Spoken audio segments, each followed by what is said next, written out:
This is Lee with the Right Overnight News, and here are the top stories I think are important for today. Right now, it seems quiet on the Eastern Front, but we need to pay attention to better news sources, i.e., not CNN. All the Ukrainian local sites are wary, but it seems quiet. I'll start with one amusing article about the radical feminist group called FEMEN because they protested, topless, in front of the U.S. Embassy and one lady had emblazoned across her naked chest, "Don't be a pussy." It's confusing a bit, but it's worth a read.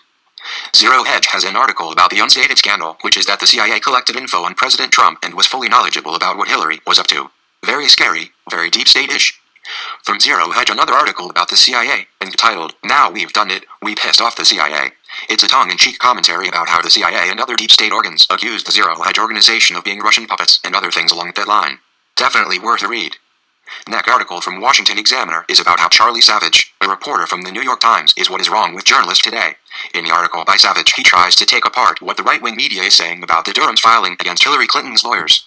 Basically, the way that he presents it can be taken apart by saying he uses every trick in the book to mislead the liberals that read the New York Times articles.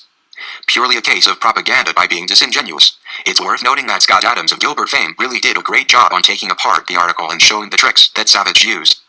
Republican leader Jim Jordan and Marshall Blackburn talk about Jake Sullivan, the national security advisor to Biden. This guy was deep in the BS going on when he worked for Hillary. This guy is very dangerous and he should be removed and perhaps indicted. Western Journal has an article about Tulsi Gabbard criticizing Clinton in a 60-second video. My fantasy football pick would be for Tulsi to be the vice president nominee the next time Trump runs. RT News, which is admittedly a Russian propaganda site similar to CNN, reports that Putin was joking about the USA, saying, "February 15th will go down in history as the day Western war propaganda failed." There is something to that statement, I have got to admit. Little-known organization called Jurist.org reports that the Russia lower house, similar to our House representative, is trying to recognize the independence of eastern Ukraine regions that they took over.